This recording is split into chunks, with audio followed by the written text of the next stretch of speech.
தண்ணி எடுத்துட்டு இல்லையாடா?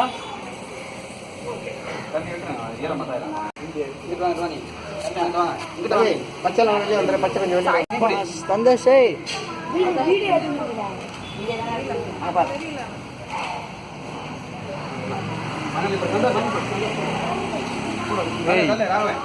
நல்லா வாரி போடுறீங்கடா.